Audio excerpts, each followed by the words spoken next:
Everyone, and thank you all for coming. I'm happy to be here with our Minister of Advanced Education, Rajan Sonnani, Director of the School of Public Policy, Martha Hall-Finley, and the President of Ipsos Public Affairs, Clifford Young, who will be joining us shortly as well. We're in the room today.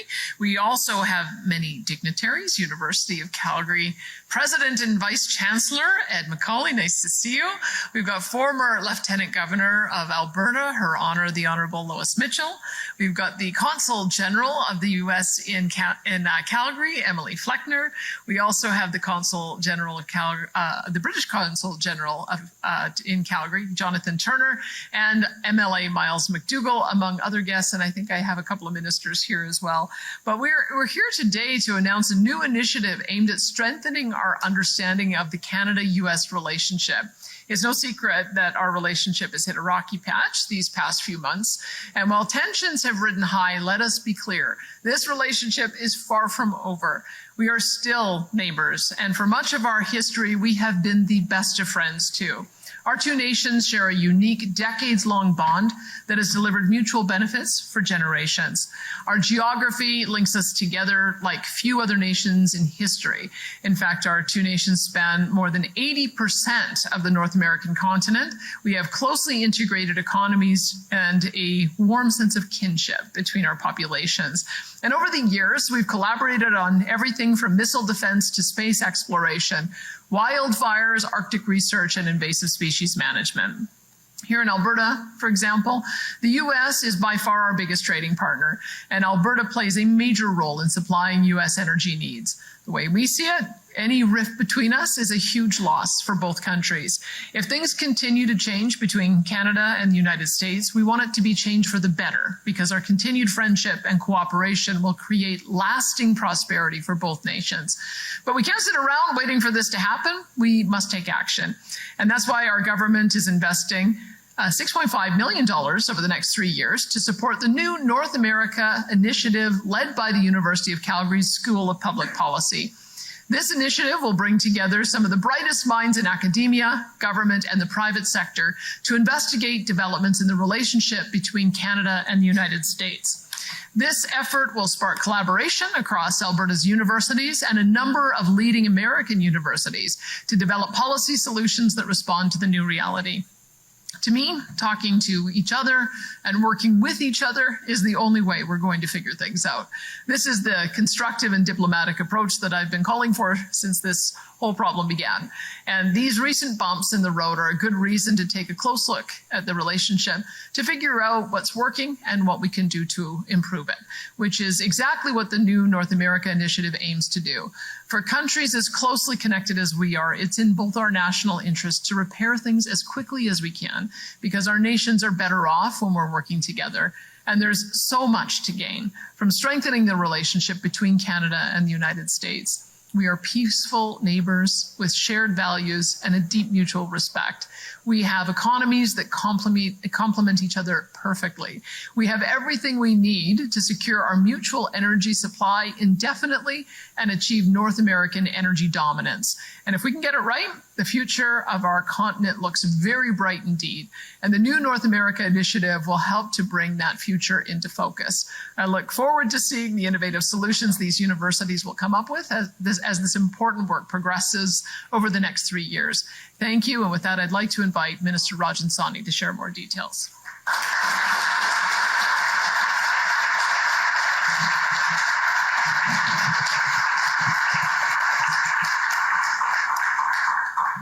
Thank you, Premier. What an incredible turnout today. Welcome, everyone, and thank you for being here for this very important announcement. I know we are joined by many of our partners who have traveled from across Canada and the United States to be here today with us. Your presence underscores the significance of what we are launching today. Today marks an important step forward, not just for Alberta, but for Canada and our academic and policy communities across North America. For decades, Alberta and Canada have shared a strong cooperative relationship with the United States, founded on mutual interests, robust trade, and deep institutional ties. But that relationship is undergoing a fundamental shift. We must respond to the immediate consequences, yes, but we must also take a longer view. This is a generational change, and it demands forward-thinking, coordinated responses. The Government of Alberta recognizes that we need to leverage our province's strengths, our talent, our institutions, our international networks to better understand and navigate the new North American environment. I remember when the tariffs were first introduced, I started scanning Alberta's post-secondaries to find the latest academic research on Canada-US relations. And unfortunately, what I found was a distinct shortage of this work. Right now, most research and analysis on Canada-US relations originates from east of the prairies or from the US itself. This narrow focus too often fails to reflect the priorities or even the realities of Western Canada. If we are to respond effectively to these shifting dynamics, all parts of Canada must be heard and reflected in our academic and policy thinking. I spoke with Premier Smith about this, and we agreed that Alberta has both the capacity and the perspective to lead that effort. So we set up roundtables to discuss the role post-secondaries could play in meeting this very real need. We gathered industry, academics, and a wide range of experts and evaluated various potential options. And from that, we were able to find the best way forward. This brings us to today's announcement, which the Premier already announced, the new North America Initiative. This is a made in Alberta long-term response to the changing Canada-US relationship and the critical gap in regionally grounded policy relevant research. And importantly, with the closure of the Canada Institute at the Wilson Centre in Washington, this will now be the only dedicated institution on all of North America focused exclusively on Canada-US relations. That distinction matters, and so does the fact that Alberta is leading the way. The new North America Initiative will be a hub for applied responsive research and strategic convening.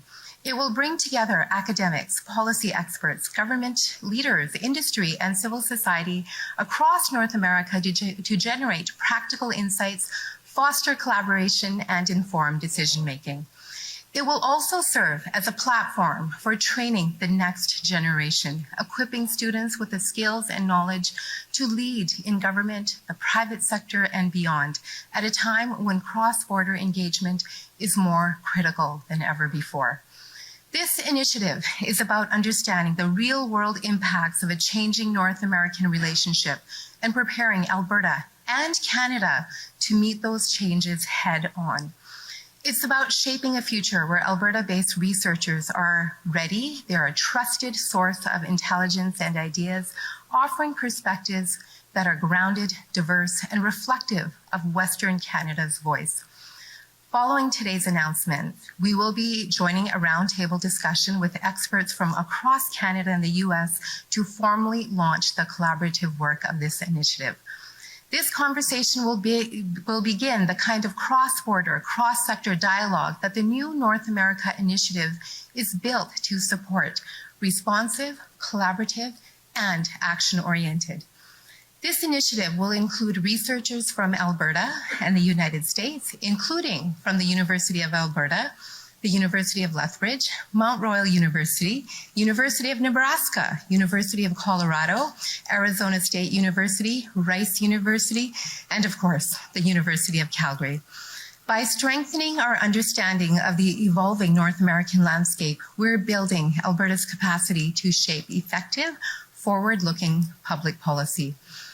This is a significant milestone for our province, and it wouldn't be possible without the leadership and vision of Premier Smith and the strength of Alberta's post-secondary institutions and their commitment to excellence. I look forward to the insights this initiative will generate, the partnerships it will cultivate, and the leadership it will help develop for years to come. We'll now go into the media Q&A portion of this announcement. We'll be taking one question, one follow-up. We'll start here in the room before making our way to the phones. We're a little tight on time today, but go ahead first in the room here. Hi, Anne-Marie Tricky with Radio-Canada. This question is for Premier Smith. Thanks for taking my question. What's your reaction to Premier François Legault's comments yesterday on possibly having a pipeline going through northern Quebec, social acceptability that maybe, going up in Quebec. What are you thinking about that? Well, I think it's fantastic. I think what we've begun to see, especially since the big event in November in the United States, that Canadians have had to do a lot of soul searching about what it means to be Canadian. And what I've seen at the First Minister's table is that every single premier has priority projects that they want to get built. And they've had to make some compromises on things perhaps in the past. I've pointed out to them that the reason Alberta sells so much to the United States is we've had a hard time selling to our neighbors, both west and east as well as north. And what can we do about that? So I started that conversation with Premier Legault. He did say that he would have to ensure that there was social acceptability. We've done some polling and we shared that with him to demonstrate that the loud voices might be in opposition, but the quiet consensus is that, yeah, we do need to work on these nation building projects. I'm sensitive to the fact that perhaps we have to have a broader discussion about the route. Perhaps going through Montreal is a little bit more problematic than going further north, but I think that that is a real demonstration of how premiers and provinces want to work together. Great. My follow-up is on the cabinet reshuffle that you've announced later today. What are you trying to accomplish with this cabinet shuffle? We do understand you're splitting up the health ministry further, for example. So what's the aim really of this? The main aim is filling the vacancy left by Rick McIver becoming the new speaker. And of course, he became the new speaker because Nathan Cooper is going to be our envoy in Washington. I know it's a role that Gary Marr played, and I'm hoping that you'll be able to assist on that. And now with this new institute, I think it's going to be a really good source of information so that Nathan Cooper can be supported in some of the developing relationship. But that was the main goal. And then as a result, there's always, once you move one cabinet minister, you have to start moving a few others. So we've got a few announcements that we'll make a little bit later today. You'll be able to see, and we can do some follow-up questions, but I don't want to spill the tea until we do the formal announcement. Go ahead. Hi, I'm from Edward from City News. Just a question for the Premier on first just hail damage. So residents in Calgary's northeast in a short bit are going to be holding a press conference about just action needed on the home insurance front. Some of them are saying that they're seeing sky-high premiums. Others are saying that they're seeing them be dropped from their home insurance provider. What do you make of their calls, and is the province looking at any legislative changes or any supports to help residents in that area? I have such sympathy for those who live in a hail zone. And unfortunately, just our geography, we are always going to have hailstorms in particular in this zone. And that particular part of the city has been hard hit, not only now recently, but also in previous storms. This damage level, I think, categorizes it as the worst natural disaster payout in history in Canada, which is saying something because we've had some pretty big wrecks. And so I have already asked my minister responsible, that's Minister of Finance, Nate Horner, to see if we need to do a parallel kind of review of property insurance that we just finished on auto insurance, because there is obviously going to be risk premiums built in every time you have natural disasters. So we've had a couple major hailstorms, we've had three major fires, Fort McMurray, Slave Lake, Jasper. We've had major flooding in southern Alberta. There's been ice storms, there's been tornadoes. And so we may have to have a broader discussion about how we deal with some of those, what have been called in the past acts of God, but they're becoming very, very frequent and very, very damaging. So I take the point. I'll be looking to see what some of their recommendations are, but it probably is time to do a full review of the property file as well. And just a question on another topic. Why did the UCP appoint a candidate for the riding of Old Didsbury Three Hills rather than having a nomination race? I wanted to get all three by-elections done at the same time. We, of course, have with the vacancy of, with Ms. Notley leaving government and Rod Loyola leaving government, we had Ellerslie and Edmonton Strathcona as well. Knowing that this change was coming with the speaker, but because of timing issues, we were developing it late. I think it just for taxpayers' purposes, better to have all three of them at once. And we've just run out of time to be able to do a full open nomination process. So I had about 14 candidates present themselves as potentials. I interviewed the ones that lived in the riding, and Tara Sawyer just emerged as as really a spectacular candidate for us. She's the former chair of Alberta Grains, and we do need to have some bench strength as we're dealing with some of the tariffs from China and the impact it's going to have on canola and other industries. So there's, I think she'll, should she be elected, I think she'll be a great addition to our caucus team. Go ahead, Tim. Hey, Tim Brooks, CTV. I'm just having a tough time getting an answer on this one from your government. So I'm hoping to kind of figure out amendments made last minute to Bill 54 in the name of honoring, respecting treaty rights, etc. So can you give us a tangible example of how that could be used in the future if there is a separation referendum? Because a lot of First Nations chiefs, or maybe all First Nations chiefs, would argue that the only way you can honor and respect treaty rights is just by dropping this separation conversation. Well, I would say that no one is saying that to Quebec. Quebec has 23 Bloc MPs, and they have a Parti Québécois that is polling at the highest amount. And so it seems to me that's a question for scholars, legal scholars to answer. It's a question that's been put to the Supreme Court, and the Supreme Court answered it. It's been addressed in the Clarity Act about self-determination. And so I think those are details that I would leave to the lawyers to sort out.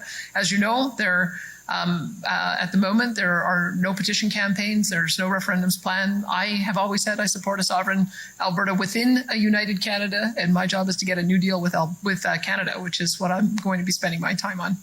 Okay, and then my next question is about the health ministry. It's been under a lot of fire. Obviously, Adriana LaGrange has had some calls for her to resign over the last session. Can you just talk about, first of all, the work that she's done, and also about that portfolio, because it's probably the biggest in the province. Yeah. Can you just talk about how maybe difficult that assignment is? I can tell you the health ministry is $29 billion, or at least was when we started off. And it was slowly but surely taking over all aspects of government. They were getting to a point where they were talking about starting to build social housing because they have so many alternative level of care patients who have complex needs. And we don't want health ministry that's 30 or 35 or $40 billion. So I think we're going to go in the other direction. So part of what she had to do is figure out how we create dedicated agencies that can focus on each aspect of the health system. So that refocusing is almost complete. We knew that we needed a special arm for mental health and addiction, and that's led by my minister there in Recovery Alberta. And that is going to ensure that there's another door to go through if you've got a mental health issue or you've got an addiction issue, which with our recovery communities. The second one is the assisted living Alberta. What we discovered is that we need to have a better line of sight with my housing minister, who's an expert at managing a housing portfolio to ensure that we're building the right type of housing for the alternative level of care patients. So that will be completed in the transfer of that will be completed in July to my Minister of Seniors, Community and Social Services. The other area has been acute care Alberta, and we want our hospitals to be hospitals again. We want them to be a place where if you have an urgent condition, you go to hospital, or a surgery, you go to hospital, you get treated, and then you go back out for convalescence in the community. So that was part of that refocusing. And the final area, which I'm just so excited to see more work done on, is preventative care and primary care. And so we have a new nurse practitioner deal, and I think close to 60 nurse practitioners who have already set up and started taking patients. We've got a new doctor's deal so that we can start developing team-based care. We already have 900 doctors who've signed up to that new care model. We have public health that's going to be that is in the primary care area, and so much more work that needs to be done on trying to keep people healthy so that they don't end up having their chronic conditions deteriorate and need to go into hospital. So that's the reason why it's been I was split up into 4 different areas, and we're nearing the completion on that, and then the hard work begins on just getting better and better performance improvement out of all of our agencies. Thanks, Tim. We have time for a few more questions. We'll take 1 or 2 more from the room, and then we'll go to the phones. Go ahead. This is a high microphone. Hi, Premier. I'm Carolina Vendano with the Epoch Times. I've heard you have said previously that Chinese tariffs are targeted and directed at splitting our country up. So I'm wondering if you can explain how you think these tariffs are pitting one region against the other in Canada. Sure. I should let the audience know this normally happens with media. They don't always ask on-topic questions, so what we have with the free press. So just hope you'll indulge that for a moment. Well, I can tell you that this is, again, maybe going back to the objects of this new institute that we're starting off, is that obviously the Americans have grave concern that they're losing the economic battle and the AI battle with China. And so I think that the Americans, as part of a condition to getting access to their market, are increasingly going to be asking for restrictions on how much trade we do with China. We've already seen it with steel and aluminum tariffs. Part of that was that we don't want steel and aluminum being dumped into our market, having some kind of minor upgrade and then being dumped into the American market. That was one of the things that the US president raised in his first term, and clearly still believes that that's a problem. Same with autos.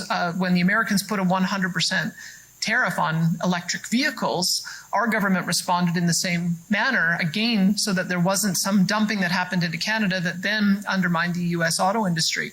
The unfortunate consequence of that is that we now have a 100% tariff on vehicles nobody really wants in Canada, because I don't think there's a massive amount of demand for Chinese electric vehicles, to protect an electric vehicle industry in Canada that doesn't yet exist because those investments haven't been made. And the consequence of that is the Chinese retaliation has been against the products everybody does want, which is pork and canola. And I can only interpret that as the Chinese understand the divisions in our country. They understand that if you're going to retaliate and create maximum pressure, you do it by pitting one region against the other. So it's why Wab Kinew, Scott Moe, and myself have all asked the federal government if they could try to figure out a pathway that we would be able to normalize relationships with China again, because it does have a massive impact on our agricultural communities. But I do think it's whenever you get into these kind of trade wars, countries make decisions about how they're going to exert maximum pressure, and I would say that that's what I'm observing with China's retaliation on Canada. Thank you, Premier. And my follow-up question is, what do you think is the stance Ottawa should take toward Beijing now that we have a new federal government? Taking into account that first, so what are deemed as unfair trade practices by China, human rights abuses, and also interference in our democracy. As we saw during the federal election, there was this information campaign targeting Carney, influencing Chinese Canadians, his opinion on Carney, and also targeting the Tory candidate Joe Tai. I'll quote maybe Michael Spavor, who was quoted today saying our relationship with China will never be the same again after what happened to Michael Spavor and Michael Kovrig. And I think that is a part of the reason why we haven't fully normalized relations with China again. They are an enormous economy, quite obviously, and Alberta has a huge trade relationship with China. We are not as huge as with the United States. United States and Alberta, we share $188 billion worth of cross-border trade. China, it's $10 billion. So still significant, and a lot of it centered around food. But to be frank, I think we're going to have this conversation with the Americans, because what I'm observing in the language that I'm seeing from the U.S. president is he's saying, if you want to be treated like historically with a tariff-free relationship, there's going to be some conditions attached to that with the relationship we have with China. I think what I have observed in many of the comments that I've seen from the president and his secretaries, particularly Doug Burgum, is they're very worried about China winning the AI data race, and because artificial intelligence is manufacturing intelligence, and they are building electricity at a greater rate than we are to be able to support what that electricity demand is going to be for AI. And they understand that if China gets the dominance over North America, it's going to really change the way the world operates. So I'm sensitive to understanding what some of the American objectives are, and I don't think I can answer that today. Maybe you can put it to the panel that's going to be discussing it after this conference or after this announcement, because those are exactly the reason why we are establishing this new North America project. Is that this is a different kind of conversation than we might have had a year ago, but it's a very important one for us to have, to understand how do we maintain the preferential relationship with the United States, still find new markets, but find the balance so that we don't have to sacrifice one over the other. Thank you. And we're almost at time here, so it looks like we just have time for one more question. We're going to go to the phones. Operator, could you put through our first caller, please? Your first question comes from the line of Rick Bell with Post Media. Please go ahead. Good morning, Premier. I know you met with Prime Minister Carney 2 weeks ago, and you were quite positive, and I know you're hoping for the best, and I know you're an optimist at heart, but actions have consequences and inactions have consequences. You have 9 demands on the table that you would like to see dealt with in the next 6 months. My question is, what do you believe the reaction of Albertans, not the rest of the country, just Albertans, what the reaction of Albertans will be if those demands that you have on the table are not met? In other words, what is the risk for the Prime Minister, for the Canadian government, for Canada? What is the risk of not dealing with those 9 issues and following through and getting that new deal that you want? Maybe I'll put it in practical terms, because I know that the federal government is seeking input on projects that might qualify for a fast track process. And so that's what I'll be looking at as an indicator of whether the federal government is going to meet us partway. Because the project I've put on the table is a revival of the Northern Gateway pipeline to Port of Prince Rupert. Because when you look at that particular route, it gives us access to all the Asian markets and gives us a preference of being able to get our product there over any country in the world.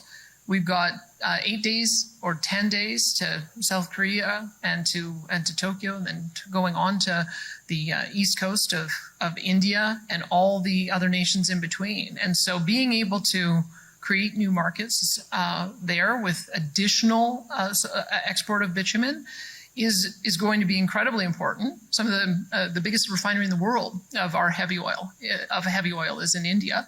There are 4 Korean refineries that have already received shipments of Trans Mountain heavy oil, and they like it, and they want more of it.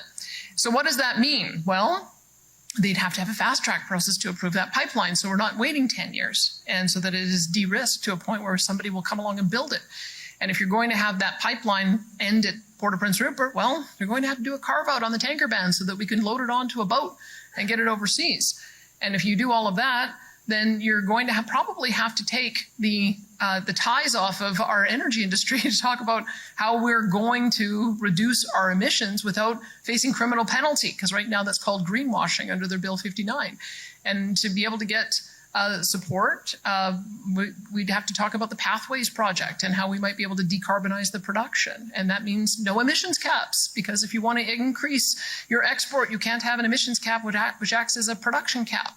And on top of that, we have a framework for how our carbon emissions are priced, which we've been doing since 2007.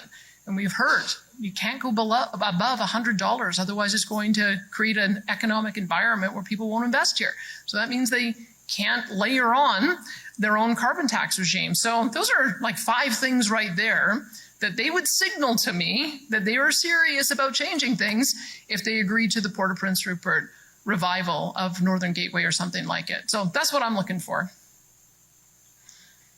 And I'm sure most Albertans are looking for that too. If that doesn't happen, if Alberta's heart gets broken yet again, and you've seen this movie many times, and you've heard people speak very positively, and then in the end nothing happens, what is the risk if you want to national unity if we can't get that, which is, as you say, a very specific hands-on project? If that can't be accepted and what goes along with that, what do you think the reaction of Albertans will be to that if it is rejected, and what do you think that means for Confederation? Well, let me answer in a very practical way again, because I know that there are several projects that are being floated to the U.S. Secretary of the Interior, Doug Burgum, that would get more of our oil and gas out of Alberta and into the United States. And then I would say to my colleagues again, what do you think is going to do to national unity that it's easier for Alberta to get its product traded to the United States than through British Columbia or through Eastern Canada? And then we're going to have that conversation, because that is the problem that we have right now, is that we all have stronger ties north-south than we do east-west. And so I'll be looking at that as an indicator of whether words were said just to win elections, or whether words were said because we're serious about trading with each other and supporting each other. And we're serious about finding new markets for our products. So I think we'll know pretty soon, Rick, about whether or not we're going to have to switch our focus to continuing to expand our relationship with the United States, or whether our neighbors are going to be serious about not just having us on Team Canada, but Team Canada being on Team Alberta.